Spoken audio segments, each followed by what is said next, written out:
ಮಂಡ್ಯ ಜಿಲ್ಲಾ ಕುರುಬರ ಸಂಘದ ಮುಂದಿನ ಆಡಳಿತ ಮಂಡಳಿಯ ಆಯ್ಕೆಗೆ ಚುನಾವಣೆ ನಡೆಸುವಂತೆ ಹೈಕೋರ್ಟ್ ಕಟ್ಟುನಿಟ್ಟಿನ ಆದೇಶ ಹೊರಡಿಸಿದೆ ಎಂದು ಸಂಘದ ಮಾಜಿ ನಿರ್ದೇಶಕ ಎ. ಕೃಷ್ಣ ತಿಳಿಸಿದರು. ಸುದ್ದಿಗೋಷ್ಠಿಯಲ್ಲಿ ಮಾತನಾಡಿದ ಅವರು, ಆಡಳಿತ ಮಂಡಳಿಯವರ ಪರ-ವಿರೋಧದ ಜಟಾಪಟಿಗೆ ಕೊನೆಗೂ ಹೈಕೋರ್ಟ್ ಬ್ರೇಕ್ ಹಾಕಿದೆ. ಮಳವಳ್ಳಿ ಸುರೇಶ್ ನೇತೃತ್ವದ ಮಂಡ್ಯ ಜಿಲ್ಲಾ ಕುರುಬರ ಸಂಘದ ಆಡಳಿತ ಮಂಡಳಿಯ ಅವಧಿ ಮುಗಿದಿದೆ. ಆದರೂ ಸಹ ಸಹಕಾರ ಸಂಘಗಳ ಉಪನಿಬಂಧಕರಿಗೆ ಸುಳ್ಳು ಮಾಹಿತಿ ನೀಡಿ ಕಾನೂನುಬಾಹಿರವಾಗಿ ಅಧಿಕಾರದಲ್ಲಿ ಮುಂದುವರಿಯುತ್ತಿರುವುದನ್ನು ಖಂಡಿಸಿದೆ ಎಂದು ಹೇಳಿದರು. ಹಾಲಿ ಅಧ್ಯಕ್ಷ ಸುರೇಶ್ ನೇತೃತ್ವದ ಬಣ ಮತ್ತು ವಿರೋಧಿ ಬಣಗಳ ನಡುವೆ ಆರೋಪ-ಪ್ರತ್ಯಾರೋಪ, ಪರಸ್ಪರ ವಾಕ್ಸಮರ ಜಿಲ್ಲೆಯಲ್ಲಿ ಸದ್ದು ಮಾಡಿತ್ತು. ಇತ್ತೀಚೆಗೆ ಸಂಘದ ಆವರಣದಲ್ಲೇ ಅಧ್ಯಕ್ಷ ಸುರೇಶ್ ಅವರನ್ನ ಅಡ್ಡಗಟ್ಟಿದ್ದ ಗುಂಪೊಂದು ಅವರ ಮೇಲೆ ಕಪ್ಪು ಮಸಿ ಎರಚಿ ತಮ್ಮ ಆಕ್ರೋಶವನ್ನು ಹೊರಹಾಕಿತ್ತು. ಇದೀಗ ನ್ಯಾಯಾಲಯ ಸಹಕಾರ ಸಂಘಗಳ ಉಪನಿರ್ದೇಶಕರ ಆದೇಶಕ್ಕೆ ತಡೆಯಾಜ್ಞೆ ನೀಡಿದೆ ಎಂದರು. ಅಲ್ಲದೆ ಮಂಡ್ಯ ಜಿಲ್ಲಾ ಸಹಕಾರ ಸಂಘಗಳ ಉಪನಿಬಂಧಕರು ಈ ಕೂಡಲೇ ಮೇಲ್ಕಂಡ ಸಂಘದ ಎಲ್ಲ ದಾಖಲಾತಿಗಳನ್ನು ತಮ್ಮ ವಶಕ್ಕೆ ಪಡೆದುಕೊಳ್ಳಬೇಕು. ಕೋರ್ಟ್ ಆದೇಶದಂತೆ ಸಂಘದ ಎಲ್ಲ ದಾಖಲಾತಿಗಳನ್ನು ತಮ್ಮ ವಶಕ್ಕೆ ಪಡೆದು ಕಾನೂನಿನ ಪ್ರಕಾರ ನೂತನ ಆಡಳಿತ ಮಂಡಳಿಗೆ ಚುನಾವಣೆ ನಡೆಸುವಂತೆ ಆಗ್ರಹಿಸಿದ್ದಾರೆ. ನಮ್ಮ ಸಮಾಜದಲ್ಲಿ ನಾವು ಇತ್ತೀಚೆಗೆ ಡಿಸೆಂಬರಿಂದ ಈಚೆಗೆ ನಾವೊಂದು ಪತ್ರಿಕಾಗೋಷ್ಠಿ ನಡೆಸುವಂಥದ್ದು, ನಮ್ಮ ಆಡಳಿತ ಮಂಡಳಿಯವರು ಅವ್ರದ್ದೊಂದು ಪತ್ರಿಕಾಗೋಷ್ಠಿ ನಡೆಸುವಂಥದ್ದು, ಎಲ್ಲೋ ನಮ್ಮ ಸಮಾಜ ಬೇರೆ ಥರದಲ್ಲಿ ಎಲ್ಲ ಉಳಿದಿರುವಂಥ ಬೇರೆ ಸಮಾಜದವರು ಕೂಡ ನಮ್ಮನ್ನು ಬೆರಳು ಮಾಡಿ ತೋರಿಸುವಂಥದ್ದು, ಆಡ್ಕೊಳ್ಳುವಂಥ ಪರಿಸ್ಥಿತಿಗೆ ಹೋಗ್ತಾ ಇದೆ ಅನ್ನುವಂಥದ್ದು ಕೂಡ ವೈಯಕ್ತಿಕವಾಗಿ ನನಗೆ ಅನಿಸಿಕೆ. ಆ ಒಂದು ದೃಷ್ಟಿ ಇಟ್ಕೊಂಡು ಈ ಒಂದು ನಮ್ಮ ಮಂಡ್ಯ ಜಿಲ್ಲಾ ಕುರುಬರ ಸಂಘದ ವಿಚಾರದಲ್ಲಿ ಇನ್ನು ಮುಂದೆ ಈ ಥರದಲ್ಲಿ ಆಗದೇ ಇರುವಂಥದ್ದಕ್ಕೆ ಒಂದು ಅಂತ್ಯ ಆಡಲಿಕ್ಕೆ ನಮಗೆ ಒಂದು ಹೈಕೋರ್ಟಿನಿಂದ ಒಂದು ಆದೇಶ ಸಿಕ್ಕಿದೆ. ಆ ಒಂದು ವಿಚಾರವಾಗಿ ಪತ್ರಿಕಾಗೋಷ್ಠಿಯನ್ನು ಕರೆದಿದ್ದೀವಿ. ಕಳೆದ ಬಾರಿ ಇದೇ ಜಾಗದಲ್ಲಿ ನಾವು ಪತ್ರಿಕಾ ಹೇಳಿಕೆಯನ್ನು ನೀಡುವಂಥ ಸಂದರ್ಭದಲ್ಲಿ ತಾವೆಲ್ಲ ಹಿರಿಯರು ನಮಗೊಂದು ಸಲಹೆಯೂ ಕೂಡ ಕೊಟ್ಟಿದ್ರಿ. ಯಾಕೆ ಪ್ರತಿ ಸತಿ ನೀವು ಬೀದಿ ರಂಪ ಮಾಡ್ಕೊಂಡು ಹೋಗುವಂಥದ್ದು, ನೀವು ಕಾನೂನು ಹೋರಾಟನ ಮಾಡಿ ಕಾನೂನು ಪ್ರಕಾರವಾಗಿ ನೀವು ಒಂದು ಯಾವುದಾದ್ರು ಒಂದು ಒಳ್ಳೆ ರೀತಿ ಕಾನೂನಲ್ಲಿ ಹೋರಾಟ ಮಾಡ್ಕೊಂಡು ಅದಕ್ಕೆ ತಕ್ಕಂತೆ ನಡ್ಕೊಂಡು ಹೋಗಿ ಅನ್ನುವಂಥದ್ದು ಹೇಳಿದ್ರಿ. ಅದನ್ನು ಕೂಡ ನಾವು ಸ್ವೀಕರಿಸಿದ್ದು. ಅದ್ರ ಜೊತೆಗೆ ಈಗ ಇದೇ ವಿಚಾರಕ್ಕೆ ಮಂಡ್ಯ ಜಿಲ್ಲಾ ಕುರುಬರ ಸಂಘದಲ್ಲಿ ಏನು ನಡೆದಿತ್ತು, ಜನರಲ್ ಬಾಡಿನಲ್ಲಿ ನಮ್ಮ ಬೈಲಾ ವಿರುದ್ಧವಾಗಿ, ಕೋಆಪ್ರೇಟಿವ್ ಆ್ಯಕ್ಟ್ ಪ್ರಕಾರ ವಿರುದ್ಧವಾಗಿ ಅವರು DRಗೆ ಒಂದು ಸುಳ್ಳು ಮಾಹಿತಿಯನ್ನು ಕೊಟ್ಟು ನಾವೇ ಮುಂದುವರಿಬೋದು ಇನ್ನೂ ಮುಂದಿನ ದಿನದವರೆಗೆ ಅಂತೇಳಿ ಆದೇಶನ ಮಾಡ್ಕೊಂಡಿದ್ರು. ಆ ಒಂದು ವಿಚಾರವಾಗಿ ನಾವು ಹೈಕೋರ್ಟ್ಗೆ ನಾವು ಅಪೀಲ್ ಹೋಗಿದ್ವಿ. ಅದರಲ್ಲಿ ಈಗ ಅವರು ಸ್ಪಷ್ಟವಾಗಿ DR ಮಾಡಿರುವಂಥದ್ದು ಕಾನೂನಿಗೆ ಉಲ್ಲಂಘನೆ ಅಂಥೇಳಿ ನಮಗೆ ಅವರು ಸ್ಟೇನ ಕೊಟ್ಟಿದ್ದಾರೆ. ಅದರ ಜೊತೆಗೆ ಅವರು ಸ್ಪಷ್ಟವಾಗಿ ಹೇಳಿದ್ದಾರೆ, ಈ ಕೂಡಲೇ ನಮ್ಮ ಮಂಡ್ಯ ಜಿಲ್ಲಾ ಕುರುಬರ ಸಂಘದ ಏನು ದಾಖಲಾತಿಗಳಿದೆ ಸಂಘಕ್ಕೆ ಸಂಬಂಧಪಟ್ಟಂಥದ್ದು, ಆ ದಾಖಲಾತಿಗಳನ್ನ ಈ ಕೂಡಲೇ ವಶಪಡಿಸ್ಕೊಳ್ಳಿ ಮತ್ತು ಎಲೆಕ್ಷನನ್ನು ಫ್ರೆಶ್ ಆಗಿ ಚುನಾವಣೆಯನ್ನು ನಡೆಸಿ ನಿಮ್ಮ ಮುಖಾಂತರದಲ್ಲಿ. ಮತ್ತು ಈಗ ಪ್ರಸ್ತುತ ಇರುವ ಆಡಳಿತ ಮಂಡಳಿಯವರ ಹಸ್ತಕ್ಷೇಪವನ್ನು ಮಾಡಿಸ್ಬೇಡಿ, ಅಂದರೆ ಅವ್ರನ್ನ ಹೊರತುಪಡಿಸಿ ನೀವು ಚುನಾವಣೆಯನ್ನು ನಡೆಸಿ ಅಂತೇಳಿ DRಗೆ ಆದೇಶವನ್ನು ಮಾಡಿದ್ದಾರೆ. ಕೋರ್ಟಲ್ಲಿ ಸ್ಟೇ ಸಿಕ್ಕಿದೆ. ಆ ಒಂದು ವಿಚಾರವಾಗಿ ಒಂದು ಪತ್ರಿಕಾಗೋಷ್ಠಿನ ಹೇಳಿಕೆಯನ್ನು ಕೊಡ್ತಾ, ಮುಖ್ಯವಾಗಿ ನಮ್ಮ ಈ ಏನು ಮಂಡ್ಯ ಜಿಲ್ಲೆಯ ಕುರುಬರ ಸಂಘದ ಅಧ್ಯಕ್ಷರಾಗಿದ್ದರು ಇವತ್ತಿನವರೆಗೆ ಈ ಮಳವಳ್ಳಿ ಸುರೇಶ್ ಅಂಡ್ ಅವರ ಒಂದು ನಾಟಕ ಮಂಡಳಿ ಏನಿದೆ ಅವ್ರಿಗೆ ನೇರವಾಗಿ ನಾವು ಹೇಳ್ತಾ ಇದ್ದೀನಿ. ಮಳವಳ್ಳಿ TAPCMS ನಿರ್ದೇಶಕ ಚಂದಹಳ್ಳಿ ಶ್ರೀಧರ್ ಮಾತನಾಡಿ, ಸುರೇಶ್ ನಡೆಯನ್ನು ಖಂಡಿಸಿ ಕಪ್ಪು ಮಸಿ ಬಳಿಯಲಾಗಿತ್ತು. ಇದೀಗ ಅವರ ಅನೈತಿಕ ನಡೆಗೆ ಹೈಕೋರ್ಟ್ ಕಪಾಳಮೋಕ್ಷ ಮಾಡಿದೆ. ಭವಿಷ್ಯದಲ್ಲಿ ಇದಕ್ಕೆ ಸಹಕಾರ ನೀಡಿದ ಸಹಕಾರ ಸಂಘಗಳ ಅಧಿಕಾರಿಗಳ ಮೇಲೆಯೂ ಕ್ರಮ ಜರುಗಲಿದೆ ಎಂದರು. ಸಮುದಾಯದ ಮಾನಹಾನಿ ಮಾಡಿದ ಸುರೇಶ್ ಇನ್ನು ಸಂಘದ ಆವರಣದೊಳಗೆ ಹೆಜ್ಜೆ ಇಡಬಾರದು. ನ್ಯಾಯಾಲಯದ ಮೇಲೆ ಗೌರವ ಇದ್ದರೆ ಚುನಾವಣೆಯಲ್ಲಿ ಗೆದ್ದು ಬರಲಿ. ಇನ್ನು ಇವರ ಅಧಿಕಾರಾವಧಿಯಲ್ಲಿ ದಾನಿಗಳು, ಅಧಿಕಾರಿಗಳು, ರಾಜಕೀಯ ವ್ಯಕ್ತಿಗಳು ನೀಡಿರುವ ದಾನದ ರೂಪದ ದೇಣಿಗೆ ಹಣದ ವಿವರ ಬಹಿರಂಗಪಡಿಸಲಿ ಎಂದು ಸವಾಲೆಸೆದರು. ಅಂತ ಹೇಳಲಿಕ್ಕೆ ನಮಗೆ ನಾಚಿಕೆ ಆಯ್ತದೆ. ಈಗ ನಮ್ಮ ಸುರೇಶ್ ಕೃಷ್ಣನ ಮಾತಾಡ್ಬೇಕಾದ್ರೆ 3-4 ಬಾರಿ ಹೇಳಿದ್ರು ಮಳವಳ್ಳಿ ಸುರೇಶ್ ಅಂತ. ಆಡಳಿತ ಮಂಡಳಿಗೆ ಇವತ್ತು ಈ ಮಂಡ್ಯ ಜಿಲ್ಲೆಯಲ್ಲಿ ಮೊನ್ನೆ ಏನು ಮಾಡಿದ್ರು ಅವ್ರಿಗೆ ಕಪ್ಪು ಮಸಿ ಬಳಿದು ಅವಮಾನ ಸಾಕಾಗಿಲ್ಲ. ಇವತ್ತು ಕಾನೂನಿನಿಂದ ಸುರೇಶ್ಗೆ ಕಪಾಲ ಮೋಕ್ಷ ಆಗಿದೆ ಅಂತ ಹೇಳಲಿಕ್ಕೆ ನಾನು ಹೆಮ್ಮೆ ಪಡ್ತೀನಿ. ಯಾಕೆಂದರೆ ಕಾನೂನಿಗಿಂತ ಯಾರೂ ದೊಡ್ಡವರಲ್ಲ. ಇವತ್ತು ಕಾನೂನಿಂದ ಅವ್ರಿಗೆ ಇಲ್ಲಾಗಿರ್ತಕ್ಕಂಥ ರಸ್ತೆಯಲ್ಲಿ ಮತ್ತು ಸಂಘದಲ್ಲಿ ಆಗದಂಥ ಅವಮಾನ ಸಾಕಾಗಲಿಲ್ಲ. ಕಾನೂನಿಂದ ಇವತ್ತು ಸುರೇಶ್ಗೆ ಕಪಾಲ ಮೋಕ್ಷವನ್ನು ಮಾಡಿದೆ. ಗೌರವಿತವಾದ ಒಂದು ಉಚ್ಚ ನ್ಯಾಯಾಲಯಕ್ಕೆ ನಾವು ತಲೆಬಾಗಿ ನಮಸ್ಕಾರವನ್ನು ಮಾಡಬೇಕಾಗಿದೆ, ಗೌರವ ಸಲ್ಲಿಸಬೇಕಾಗಿದೆ. ಯಾಕೆಂದರೆ ಅಂಥವ್ರಿಂದನೇ ಇಂಥವ್ರಿಗೆ ಪಾಠ ಕಲಿಸ್ಬೇಕು.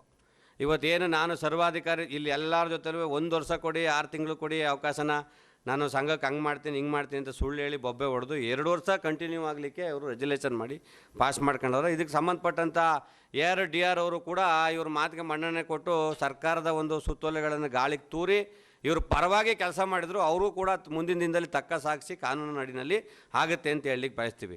ಆದರೆ ಸುರೇಶ್ ಅವ್ರಿಗೆ ಒಂದು ಎಚ್ಚರಿಕೆ ಮಾತು, ಇವತ್ತು ಈ ಕಾನೂನಿಗೆ ತಲೆ ಬಾಗಲಿಲ್ಲ ಅಂದರೆ ನಿಮಗೆ ಮುಂದಿನ ದಿನದಲ್ಲಿ ಈ ಜಿಲ್ಲೆ ಒಳಗೆ ಈ ರಾಜ್ಯದಲ್ಲಿ ನಿಮಗೆ ಮಾನ ಮರ್ಯಾದೆ ಅನ್ನೋದಕ್ಕಿಂತ ಹೆಚ್ಚಾಗಿ ನೀವು ತಲೆ ಎತ್ಕೊಂಡೇ ತಿರುಗಾಡಬಾರ್ದು.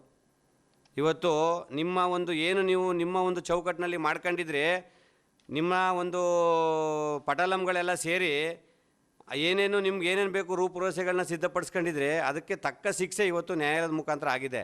ಇದಕ್ಕೆ ತಲೆ ಬಗ್ಗೆ ಇವತ್ತಿನಿಂದನೇ ನಿಮಗೆ ಮಾನವೀಯತೆ ಅಂತಕ್ಕಂಥದ್ದು ಇದ್ದರೆ ಆ ಕಾಂಪೌಂಡ್ ಒಳಗಡೆ ನೀವು ಕಾಲಿಡಬಾರ್ದು. ನಿಮ್ಮ ಆಡಳಿತಾವಧಿ ಮುಗಿದಿದೆ. ಸುದ್ದಿಗೋಷ್ಠಿಯಲ್ಲಿ ಶಂಕರ್, ಬೀರೇಶ್, ರಮೇಶ್, ಶಿವರಾಮ್, ಗೋಪಾಲ್, ಮಧು ಹೆಗ್ಗಡೆ, ಮಂಜು ಸೇರಿದಂತೆ ಹಲವರಿದ್ದರು. ಮಂಡ್ಯ ನಗರದ ಹೊಸಹಳ್ಳಿ ಮತ್ತು ರಾಮನಹಳ್ಳಿ ಗ್ರಾಮದಲ್ಲಿ ಗ್ರಾಮದ ಯಜಮಾನರು ಹಾಗೂ ಗ್ರಾಮಸ್ಥರ ನೇತೃತ್ವದಲ್ಲಿ ಅತ್ಯಂತ ವಿಜೃಂಭಣೆಯಿಂದ ಬಂದಂತಮ್ಮನ ಹಬ್ಬವನ್ನು ಆಚರಿಸಲಾಯಿತು. ತಲೆಮಾರುಗಳಿಂದ ನಡೆದು ಬಂದಿರುವ ಈ ವಿಶಿಷ್ಟ ಸಂಪ್ರದಾಯವನ್ನು ಇಂದಿನ ಪೀಳಿಗೆಯೂ ಅಷ್ಟೇ ಶ್ರದ್ಧಾಭಕ್ತಿಯಿಂದ ಮುಂದುವರಿಸುತ್ತಿರುವುದು ಈ ಭಾಗದ ವಿಶೇಷತೆಯಾಗಿದೆ.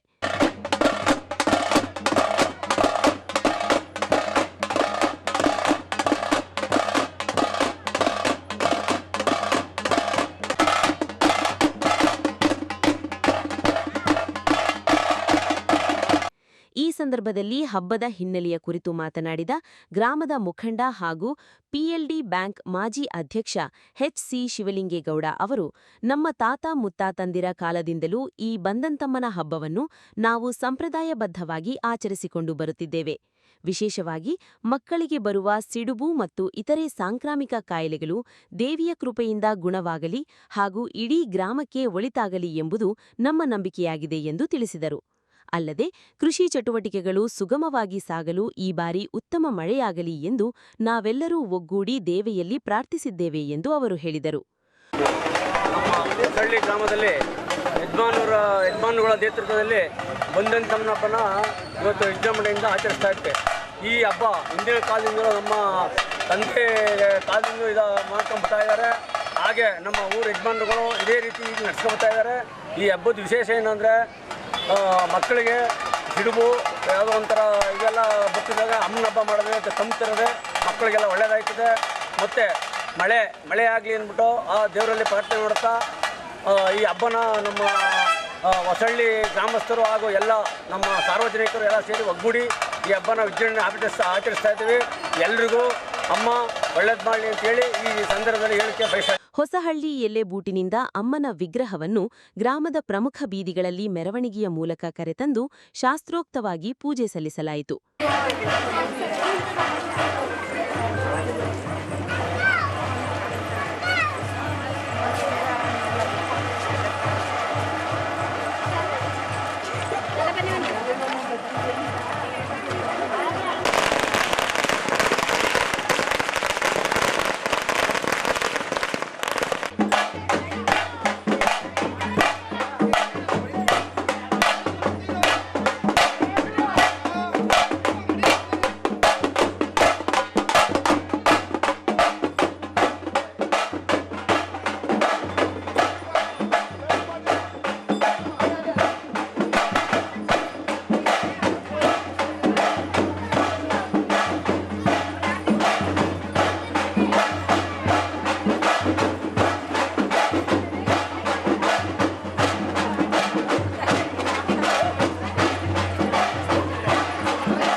ಹಬ್ಬದ ಪದ್ಧತಿಯಂತೆ ಸಂಜೆ ವೇಳೆ ದೇವಿಗೆ ಮಾಂಸಾಹಾರದ ಎಡೆ ಅರ್ಪಿಸಲಾಗುತ್ತದೆ.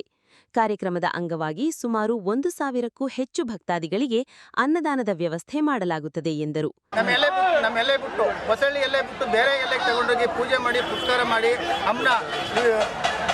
ಅಮ್ಮನ ಪೂಜೆ ಮಾಡಿ ವಿಶೇಷವಾಗಿ ಹೊರಗಡೆ ನೀವು ಹೋಗುವ ದಯವಿಟ್ಟು ಹೇಳಿ ಕೈ ಮುಗಿದು ಎಲ್ಲ ಬೇಡ್ಕೊಳ್ತೀವಿ. ಆದರೆ ಸಾಯಂಕಾಲ ಊಟದ ವ್ಯವಸ್ಥೆ ಏನಿದೆ, ಸಾರ್ವಜನಿಕರು ಯಾರು ಬೇಕಾದ್ರೂ ಊಟ ಮಾಡ್ಬೋದು. ಹೆಚ್ಚು ಟೈಮ್ 1000 ಜನ ಬ್ಯಾಗ್ಸ್ ಇರ್ತಾರೆ, ಸಾಯಂಕಾಲನೇ ಊಟ ಮಾಡ್ತಾರೆ. ಇದೇ ವಿಶೇಷ. ಇದರ ಕುಂಬಾರ ಮಾಡ್ತಾರೆ. ಈ ದೇವರ ಕುಂಬಾರ ಮಣ್ಣು ಆದಾಯ ಹಿಡಿದು ಅವರು ಮನೇಲಿ ಮಾಡಿ ದೇವಿಗೆ ನಮ್ಮ ಅರ್ಪಿಸ್ತಾರೆ. ನಮಗೆ ಊರ್ನವ್ರು ಅರ್ಪಿಸ್ತಾರೆ. ಅರ್ಪಿಸಿದ ಅಮ್ಮನ ಇವತ್ತು ಪೂಜೆಗೆ ತಗೊಂಡು ಹೋಗ್ತಾ ಇದ್ದೀವಿ. ಈ ಸಂದರ್ಭದಲ್ಲಿ ಗ್ರಾಮದ ಯಜಮಾನ ಸುರೇಶ್, ಪಟೇಲ್ ಬೋರಲಿಂಗಣ್ಣ, ಸ್ವಾಮಿ, ಸಿದ್ದಪ್ಪ, ರೇವಣ್ಣ, ಎಚ್ಎಲ್ ಶಿವಲಿಂಗಯ್ಯ, ರಾಮನಹಳ್ಳಿ ರಾಮಣ್ಣ, ಸ್ವಾಮಿ ಹಾಗೂ ಗ್ರಾಮಸ್ಥರು ಹೆಚ್ಚಿನ ಸಂಖ್ಯೆಯಲ್ಲಿ ಉಪಸ್ಥಿತರಿದ್ದರು. ಜೆಡಿಎಸ್ ಪಕ್ಷದ ಹಿರಿಯ ಮುಖಂಡರಾದ ಎಚ್ಎನ್ ರಾಮಚಂದ್ರೇಗೌಡ ಅವರು ಭಾನುವಾರ ನಿಧನರಾದ ಹಿನ್ನೆಲೆಯಲ್ಲಿ ಸೋಮವಾರ ಕೇಂದ್ರ ಸಚಿವ ಎಚ್ಡಿ ಕುಮಾರಸ್ವಾಮಿಯವರು ಮೃತರ ನಿವಾಸಕ್ಕೆ ಭೇಟಿ ನೀಡಿ ಅಂತಿಮ ದರ್ಶನ ಪಡೆದರು. ಬಳಿಕ ಶೋಕತಪ್ತ ಕುಟುಂಬದ ಸದಸ್ಯರಿಗೆ ಸಾಂತ್ವನ ಹೇಳಿದರು. ಈ ಸಂದರ್ಭದಲ್ಲಿ ಮಾತನಾಡಿದ ಸಚಿವರು, ರಾಮಚಂದ್ರೇಗೌಡರ ಆರೋಗ್ಯದ ಬಗ್ಗೆ ನನಗೆ 10 ದಿನಗಳ ಹಿಂದೆಯಷ್ಟೇ ತಿಳಿಯಿತು. ಆಗ ನಾನು ದೂರವಾಣಿ ಮೂಲಕ ಅವರೊಂದಿಗೆ ಮಾತನಾಡಿದ್ದೆ. ಅವರು ನನ್ನೊಂದಿಗೆ ಸುದೀರ್ಘವಾಗಿ ಚರ್ಚಿಸಿದ್ದರು. ಆದರೆ ಇಷ್ಟು ಬೇಗ ಅವರು ನಮ್ಮನ್ನು ಅಗಲುತ್ತಾರೆ ಎಂದು ನಾನು ಭಾವಿಸಿರಲಿಲ್ಲ ಎಂದು ವಿಷಾದ ವ್ಯಕ್ತಪಡಿಸಿದರು. ನಾನು ಸಕ್ರಿಯ ರಾಜಕಾರಣಕ್ಕೆ ಬರುವ ಮೊದಲೇ ದೇವೇಗೌಡರು ಚುನಾವಣೆಗೆ ಸ್ಪರ್ಧಿಸಿದ್ದ ಸಂದರ್ಭದಲ್ಲಿ ನನಗೆ ಇವರ ಪರಿಚಯವಾಗಿತ್ತು. ಕಳೆದ 30 ವರ್ಷಗಳಿಂದ ಜೆಡಿಎಸ್ ಪಕ್ಷದ ನಿಷ್ಠಾವಂತ ಕಾರ್ಯಕರ್ತರಾಗಿ ಅವರು ಸಲ್ಲಿಸಿದ ಸೇವೆ ಅಪಾರ. ಇಂದು ನಾನು ನಮ್ಮ ಕುಟುಂಬದ ಹಿರಿಯ ಸದಸ್ಯರೊಬ್ಬರನ್ನು ಕಳೆದುಕೊಂಡಷ್ಟು ನೋವಾಗಿದೆ ಎಂದು ಭಾವುಕರಾಗಿ ನುಡಿದರು. ನನಗೆ ವಿಶೇಷವಾಗಿ ನಾನು ರಾಜಕೀಯಕ್ಕೆ ಬರೋದಕ್ಕಿಂತ ಮುಂಚೆನೇ ಅದು ದೇವೇಗೌಡರ ಚುನಾವಣೆಗಳಿರ್ಬೋದು ಅಂಥ ಒಂದು ಸನ್ನಿವೇಶದಲ್ಲಿ ನನಗೇನು ಪರಿಚಯ ಆಯಿತು. ಸುಮಾರು 30 ವರ್ಷಗಳಿಂದ ನನ್ನ ಒಂದು ಏಳಿಗೆಗೆ ಭಾಳ ಶ್ರಮಪಟ್ಟದ್ದು. ಜೊತೆಗೆ ಪಕ್ಷದ ಒಬ್ಬ ನಿಷ್ಠಾವಂತ ಕಾರ್ಯಕರ್ತರಾಗಿ ಅವರ ಸಂಪೂರ್ಣ ಬದುಕಿನಲ್ಲಿ ನಮ್ಮ ಒಡನಾಟದಲ್ಲೇನಿದ್ರು. ಅವರ ಇವತ್ತಿನ ಈ ಒಂದು ಇದನ್ನು ಸುದ್ದಿ ನಮ್ಮೆಲ್ಲರಿಗೂ ಆಘಾತ ತಂದಿರತಕ್ಕಂಥದ್ದು. ನಮ್ಮ ಕುಟುಂಬದ ಒಬ್ಬ ಹಿರಿಯರನ್ನು ಕಳಕೊಂಡಿದ್ದೇನೆ ಅಂತಕ್ಕಂಥ ನೋವಿದೆ. ಅವ್ರಿಗೆ ಭಗವಂತ ಎಲ್ಲ ರೀತಿ ಆತ್ಮಿಕ ಶಾಂತಿ ಕೊಡಲಿ. ಅದ್ರ ಜೊತೆಗೆ ಅವ್ರ ಕುಟುಂಬದಲ್ಲಿ ಅವ್ರ ತಾಯಿ ಇವತ್ತು 96 ವರ್ಷ. ಅವರ ಒಂದು ಸುದೀರ್ಘವಾದಂಥ ಜೀವನ ಇರ್ತದೆ. ಇಂಥ ಸಂದರ್ಭದಲ್ಲಿ ಮಗನ ಸಾವನ್ನು ಇವತ್ತು ಅವರು ಎದುರಿಸ್ತಕ್ಕಂಥ ಆ ನೋವನ್ನು ಭರಿಸ್ತಕ್ಕಂಥ ಶಕ್ತಿ ಭಗವಂತ. ಈ ವೇಳೆ ಮಾಜಿ ಸಚಿವ ಸಿಎಸ್ ಪುಟ್ಟರಾಜು, ಮಾಜಿ ಶಾಸಕ ಡಾಕ್ಟರ್ ಕೆ ಅನ್ನದಾನಿ ಸೇರಿದಂತೆ ಹಲವು ಮುಖಂಡರು ಉಪಸ್ಥಿತರಿದ್ದು ಅಂತಿಮ ನಮನ ಸಲ್ಲಿಸಿದರು. ಶಾಸಕ ಪಿಎಂ ನರೇಂದ್ರಸ್ವಾಮಿಯವರ ಕಿರಿಯ ಸಹೋದರ ಪಿಎಂ ಪರಶಿವಮೂರ್ತಿ ಹೃದಯಾಘಾತದಿಂದ ನಿಧನರಾಗಿದ್ದಾರೆ. ಭಾನುವಾರವಷ್ಟೇ ಜರುಗಿದ್ದ ಶಾಸಕ ನರೇಂದ್ರಸ್ವಾಮಿಯವರ ಪುತ್ರಿಯ ವಿವಾಹ ಸಮಾರಂಭದಲ್ಲಿ ಪರಶಿವಮೂರ್ತಿಯವರು ಕುಟುಂಬ ಸಮೇತರಾಗಿ ಪಾಲ್ಗೊಂಡಿದ್ದು ಬೆಂಗಳೂರಿನಲ್ಲಿ ಉಳಿದುಕೊಂಡಿದ್ದರು ಎನ್ನಲಾಗಿದೆ. ಸೋಮವಾರ ತಡರಾತ್ರಿ 11:30 ಸಮಯದಲ್ಲಿ ಇದ್ದಕ್ಕಿದ್ದಂತೆ ಎದೆನೋವು ಕಾಣಿಸಿಕೊಂಡು ತೀವ್ರ ಅಸ್ವಸ್ಥಗೊಂಡ ಇವರನ್ನು ಕೂಡಲೇ ಖಾಸಗಿ ಆಸ್ಪತ್ರೆಗೆ ದಾಖಲಿಸಲಾಯಿತಾದರೂ ಕೆಲವೇ ಕ್ಷಣದಲ್ಲಿ ತೀರಿಕೊಂಡರು ಎಂದು ಗೊತ್ತಾಗಿದೆ. 61 ವರ್ಷ ವಯಸ್ಸಿನ ಇವರು ಕೆಲ ಸಮಯದಿಂದ ಹೃದಯ ಸಮಸ್ಯೆಯಿಂದ ಬಳಲುತ್ತಿದ್ದರು ಎನ್ನಲಾಗಿದೆ. ಮೃತ ಪರಶಿವಮೂರ್ತಿಯವರು ಪತ್ನಿಯೋರ್ವ ಪುತ್ರ, ಓರ್ವ ಪುತ್ರಿ, ಹಿರಿಯ ಸಹೋದರರಾದ ಶಾಸಕ ಪಿಎಂ ನರೇಂದ್ರಸ್ವಾಮಿ ಸೇರಿದಂತೆ ಅಪಾರ ಬಂಧು ಬಳಗವನ್ನು ಅಗಲಿದ್ದು, ಈಗಾಗಲೇ ಅವರ ಪಾರ್ಥಿವ ಶರೀರವಾರವನ್ನು ಸ್ವಗ್ರಾಮವಾದ ಮಳವಳ್ಳಿ ತಾಲೂಕಿನ ಪೂರಿಗಾಲಿ ಗ್ರಾಮಕ್ಕೆ ತರಲಾಗಿದ್ದು, ಇಂದು ಮಂಗಳವಾರ ಸಾಯಂಕಾಲ 4 ಗಂಟೆ ಸುಮಾರಿಗೆ ಇವರ ಅಂತ್ಯಕ್ರಿಯೆ ನಡೆಯಲಿದೆ ಎಂದು ಕುಟುಂಬದ ಆಪ್ತ ಮೂಲಗಳು ತಿಳಿಸಿವೆ. ಮದ್ದೂರು ಪಟ್ಟಣದಲ್ಲಿ ಇತ್ತೀಚೆಗೆ ಜರುಗಿದ ಗಣೇಶ ವಿಸರ್ಜನಾ ಮೆರವಣಿಗೆಯ ಗಲಭೆಯ ಬಳಿಕ ಇಂದು ರಾಷ್ಟ್ರ ಸೇವಿಕಾ ಸಮಿತಿಯ ಮಹಿಳಾ ಘಟಕ ವತಿಯಿಂದ ಅತ್ಯಂತ ಶಾಂತಿಯುತ ಹಾಗೂ ಶಿಸ್ತುಬದ್ಧ ಪಥಸಂಚಲನ ನಡೆಯಿತು. ಕೇಸರಿ ಧ್ವಜ ಹಾಗೂ ಘೋಷಣೆಗಳೊಂದಿಗೆ ಸಾಗಿದ ನೂರಾರು ಮಹಿಳೆಯರು ಸಂಘಟನಾ ಶಕ್ತಿಯನ್ನು ಪ್ರದರ್ಶಿಸಿದರು.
ಪಟ್ಟಣದ ಟಿಬಿ ವೃತ್ತದಿಂದ ಆರಂಭವಾದ ಪಥಸಂಚಲನವು ಪ್ರಮುಖ ಪೇಟೆ ಬೀದಿಯ ಮಾರ್ಗವಾಗಿ ಸಾಗಿ ಪ್ರಸಿದ್ಧ ಶ್ರೀ ನರಸಿಂಹಸ್ವಾಮಿ ದೇವಸ್ಥಾನದವರೆಗೆ ತಲುಪಿತು.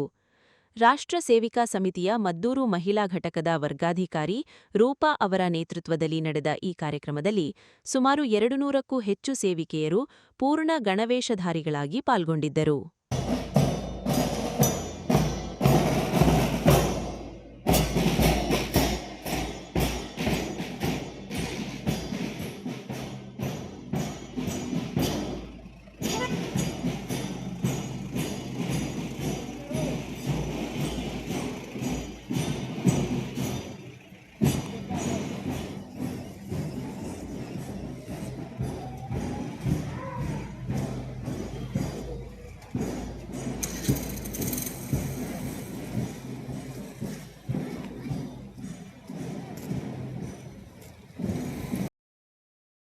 ಕಾಂಗ್ರೆಸ್ ಮುಖಂಡರಾದ ಕನ್ನಳ್ಳಿ ಚನ್ನಪ್ಪ ಅವರ ನೂತನ ನಿವಾಸಕ್ಕೆ ಇಂದು ರಾಜ್ಯದ ಕೃಷಿ ಹಾಗೂ ಜಿಲ್ಲಾ ಉಸ್ತುವಾರಿ ಸಚಿವರಾದ ಎನ್ ಚಲುವರಾಯಸ್ವಾಮಿಯವರು ಭೇಟಿ ನೀಡಿ ಶುಭ ಹಾರೈಸಿದರು. ಕಳೆದ ವಾರವಷ್ಟೇ ಅದ್ಧೂರಿಯಾಗಿ ನೆರವೇರಿದ್ದ ಗೃಹಪ್ರವೇಶದ ಹಿನ್ನೆಲೆಯಲ್ಲಿ ಇಂದು ಸಚಿವರು ಆಗಮಿಸಿ ಚನ್ನಪ್ಪ ಅವರ ಕುಟುಂಬದೊಂದಿಗೆ ಸಂಭ್ರಮ ಹಂಚಿಕೊಂಡರು.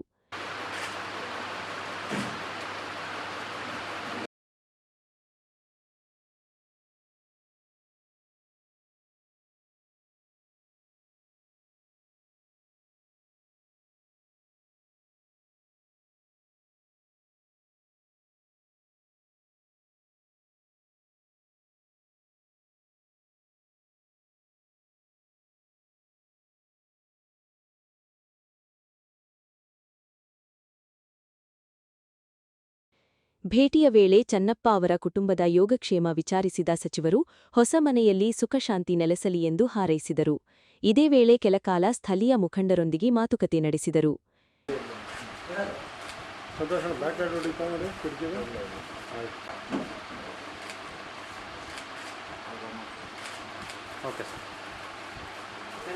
ಈ ಸಂದರ್ಭದಲ್ಲಿ ಪತ್ನಿ ನಂದಿನಿ, ಮಗಳು ಕೃಪಾಶ್ರೀ, ಮಗ ಅಮರ್ ಸೇರಿದಂತೆ ಗ್ರಾಮದ ಮುಖಂಡರು ಇದ್ದರು.